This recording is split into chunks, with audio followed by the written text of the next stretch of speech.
नमस्कार, स्वागत है आपका एक और नई वीडियो में। दोस्तों, इस वीडियो में हम UP triple SC ITI instructor की सैलरी के बारे में देखेंगे। कितना आपको वेतन मिलेगा, आपका फाइनल रिजल्ट आ चुका है, आपकी अलॉटमेंट लिस्ट भी आ गई है। आप देख लेते हैं आपको कितना वेतन मिलेगा, वर्तमान में कितना वेतन मिलेगा और जब नया पेमेंट फैक्टर लागू हो जाएगा 2026 के बाद आपको कितना वेतन मिलेगा, डीए कितना मिलता है, चारे आवास मेडिकल क्या क्या सुविधा रहती है, सभी को देख लेंगे हम इस वीडियो में।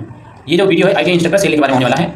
इस वीडियो में हम देखिए क्या देखेंगे, आईटीआई अनुदेशक का बेसिक पे कितना होता है, डीए कितना मिलता है वर्तमान में, एचआर कितना मिलता है, एनए भत्ते कौन से मिलते हैं, एनपीएस में कितना करता है, एनपीएस में सरकार कितने रुपए जमा करती है, पहली सैलरी आपको कितनी मिल जाएगी जब आप भर्ती हो जाएंगे, 8वां पे कमीशन के बाद कितनी सैलरी हो जाएगी आपकी, 8वां पे कमीशन कब से लागू होगा, हर साल कितनी सैलरी बढ़ती है, आवास मेडिकल और अन्य कौन सी सुविधा मिलती हैं, सभी को इस वीडियो में हम कवर करेंगे।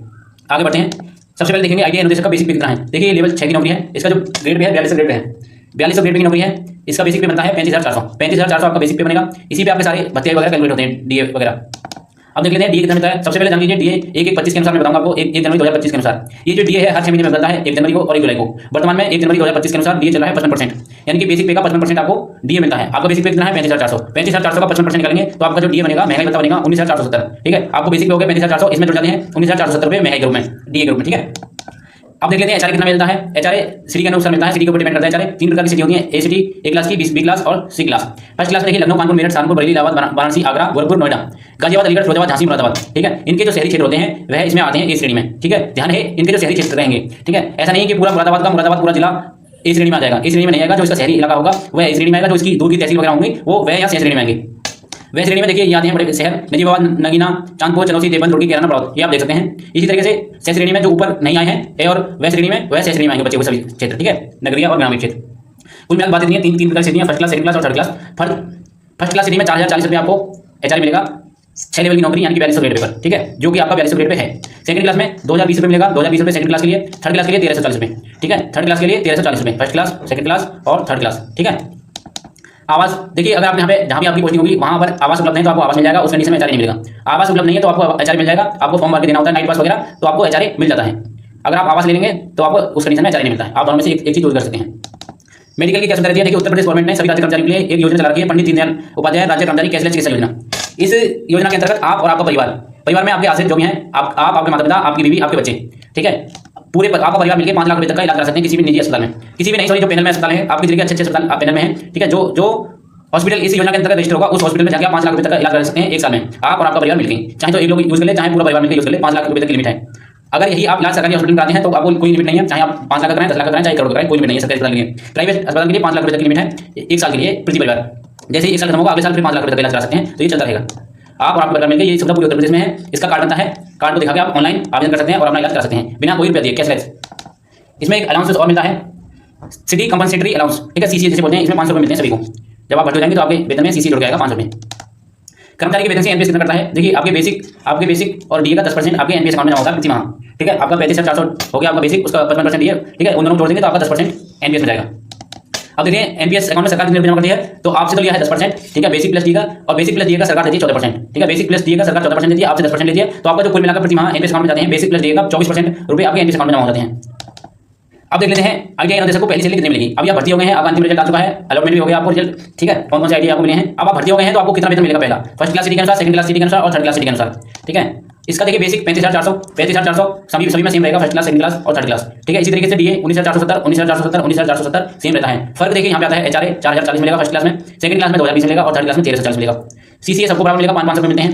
ठीक है, अभी देख लेते हैं फर्स्ट क्लास के अनुसार आपका जो ग्रॉस पेमेंट बनेगा 59,410 आपका फर्स्ट क्लास के अनुसार ग्रॉस पे बनेगा। इसमें से आपका बेसिक प्लस डी का 10% कट जाएगा एनपीएस में, 5,487 रुपये एनपीएस में कटेंगे, 200 रुपये बीमा के कटेंगे जीआईएस। तो कुल मिलाकर जो आपको नेट पेमेंट मिलेगा आपको 53,723 आपको आपके खाते में आ जाएंगे पहले महीने में।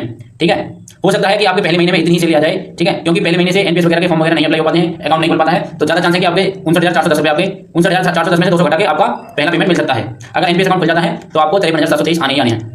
इसी तरीके से सेकंड क्लास में 57,390 बनेगा ग्रॉस पेमेंट, इसमें से एनपीएस और जीआईएस कट के 51,703 आपका नेट पेमेंट मिल जाएगा। थर्ड क्लास में ग्रॉस पेमेंट है 56,710, इसमें से एनपीएस और बीमा के निकल जाएंगे, तो आपका जो ग्रॉस पेमेंट बनेगा नेट पेमेंट बनेगा 51,023 रुपये। कुल मिलाकर बात इतनी है, आपका जो पहला पेमेंट बनेगा चाहे आप किसी भी सिटी में हो 51,000 प्लस बनेगा। ठीक है, 51,000 प्लस बनेगा, 51,000 प्लस। अब देखिए 8वां पे कमीशन लागू होने वाला है 1 जनवरी 2026 से केंद्र सरकार इसको लागू कर देगी 8वें पे कमीशन को। राज्य में ये 2 या 3 महीने 4 महीने बाद लागू हो जाता है, लेकिन बैकडेट से ही लागू होगा। ठीक है, मिलेगा आपको 1/1/2026 से ही, 1/1/2026 से ही इसका लाभ मिलेगा, चाहे राज्य सरकार इसको 6 महीने बाद करे, चाहे 1 साल बाद लागू करे। ठीक है, तो आप मान के चलिए 1/1/2026 को आपको 8वां पे कमीशन लगना है। ठीक है, उसी के अनुसार आपको मिलेगा वेतन। अभी जो फिटमेंट फैक्टर मैं निकालना चाहूँगा आपका, अभी वर्तमान में फिटमेंट फैक्टर चला है 1.55%, ठीक है। यानी कि आपका जो 35,400 है, 35,400 100% हो गया, 100% का मतलब 1, ठीक है। और 55% यानी कि 19,470, 55% 19,470, तो ये हो गया 55%, ठीक है। तो एक ये और 0.5% ये 0.55%, तो वर्तमान में जो आपका फिटमेंट फैक्टर बैठ रहा है 1.55%, ठीक है। 1.55% आपका फिटमेंट फैक्टर चला है। अभी सरकार इसको 1.90 करने वाली है फिटमेंट फैक्टर को, ये आप न्यूज़ देख सकते हैं, ये आप न्यूज़ देख सकते हैं 1.90 से 1.95 के बीच में रह सकता है फिटमेंट फैक्टर। तो आप अगर मिनिमम 1.90 फिटमेंट फैक्टर मान कर चलिए तो आपका वेतन जो बन जाएगा बेसिक पे 35,400 का 1.90 टाइम, तो इसका जो बेसिक हो जाएगा 67,260 रुपये, 67,260 रुपये आपका बेसिक हो जाएगा। अगर सरकार इसको दोगुना कर देती है, फिटमेंट फैक्टर 2 मान के चलती है, तो ये 35,400 गुना 2 हो जाएगा, तो ये हो जाएगा 70,800 रुपये, 70,800 रुपये। लेकिन ज़्यादा चर्चा करनी है कि 1.90 रहने वाला है फिटमेंट फैक्टर। जब आपका ये फिटमेंट फैक्टर लागू हो जाएगा तो आपका ये 0 हो जाएगा, यानी कि बेसिक पे आपका हो जाएगा 67,260 रुपये, 67,260 रुपये। आपको तीनों सिटी में कोई अंतर नहीं आता, डीए हो जाएगा 0, डीए 0 हो जाएगा। फिर जैसे ही 6 महीने बाद बढ़ोतरी होगी, क्योंकि हर 6 महीने में आपका डीए बढ़ता है, तो आपका फिर से यहाँ पे बढ़ोतरी हो जाएगी। फिर इस पे कैलकुलेट होगी आपकी, मान लो 2% निकालेंगे तो इस पे आपका कैलकुलेट होगा बेसिक का। कुल मिला के जो फिटमेंट फैक्टर में आपका बेसिक पे बढ़ने वाला है ये 35,400 से सीधा बढ़ के हो जाएगा 67,260। अभी मान लो 2% सरकार वृद्धि करती है 6 महीने पे, 2% 3% ये पे, तो कैलकुलेट होगा 35,400 पे, अभी कैलकुलेट होगा 67,260 पे, ठीक है। यहाँ पे जितना फिटमेंट फैक्टर रहने वाला उसके अनुसार कैलकुलेट होगा डीए। तो वर्तमान ये 1 जनवरी 2026 को आपका डीए 0 हो जाएगा। एचआरए ज़्यादा चांस है कि एचआरए और सीसी वगैरह जितने भी नाम से हैं सभी में बढ़ोतरी होगी, लेकिन अभी कोई क्लियर न्यूज़ नहीं है एचआरए वगैरह के बारे में, तो अभी हम पुराना वाला एचआरए मान के चलेंगे 4,040, डीए 0, एचआरए 4,040, सीसीए 500 रुपये। तो आपका जो ग्रॉस पेमेंट बनेगा 71,800 रुपये बनेगा ग्रॉस पेमेंट फर्स्ट क्लास में। एनपीएस कट जाएगा, एनपीएस बेसिक प्लस डी करता है 10% हो जाएगा 6,726 रुपये, 200 रुपये जीआईएस के कटेंगे, तो आपका जो नेट पेमेंट बन जाएगा पहला 64,870 रुपये, 64,870 रुपये। इसी तरीके से सेकंड क्लास में 60,260 रुपये, 2,020 रुपये, 500 रुपये, ग्रॉस पेमेंट 69,780 रुपये, और इसमें से एनपीएस कट जाएगा 60,026, 200 रुपये बीमा के, तो आपका नेट पेमेंट बन जाएगा 62,854 रुपये, 62,854 रुपये। थर्ड क्लास में 67,260 बेसिक, डीए 0 और एचआरए 1340, सीसीए 500, और आपका जो ग्रॉस पेमेंट बन जाएगा 69,100 रुपये। एनपीएस में कटेंगे 6726, 200 रुपये बीमा के, तो कुल मिला के आपका पेमेंट बनेगा नेट पेमेंट इन हैंड 62,174 रुपये, 62,174 रुपये। देखिए ये जो अभी मैंने फिटमेंट फैक्टर माना है 1.90, ये एक अनुमान ही है, अभी सरकार ने तय नहीं किया है कितना मिलेगा। हो सकता है कि 2 मिल जाए, 2.5 मिल जाए, कोई अभी क्लियर न्यूज़ नहीं है, ठीक है। मिनिमम इतना रह सकता है, 1.90 के आसपास मिनिमम रहेगा, 1.90 के आसपास आपका जो बेसिक फिटमेंट फैक्टर है रहने वाला है। तो उसी के अनुसार मैंने बता दिया है, ये सैलरी ज़्यादा भी हो सकती है। ये आप न्यूज़ देख सकते हैं, मैंने दिखा दिया आपको 1.90 से 1.95 के बीच में रह सकता है फिटमेंट फैक्टर। संकेत केंद्र कर्मचारी के वेतन में अच्छी बढ़ोतरी की संभावना है, ठीक है। हर साल कितनी सैलरी बढ़ जाती है आपकी? डीए साल में 2 बार बढ़ता है, जनवरी और जुलाई में। मैंने जो अभी आपको बताया डीए 1/1/2025 के अनुसार बताया है। अभी ये 1 जुलाई 2025 को फिर से रिवाइज हो जाएगा, इसमें 2 या 3% की फिर से बढ़ोतरी हो जाएगी।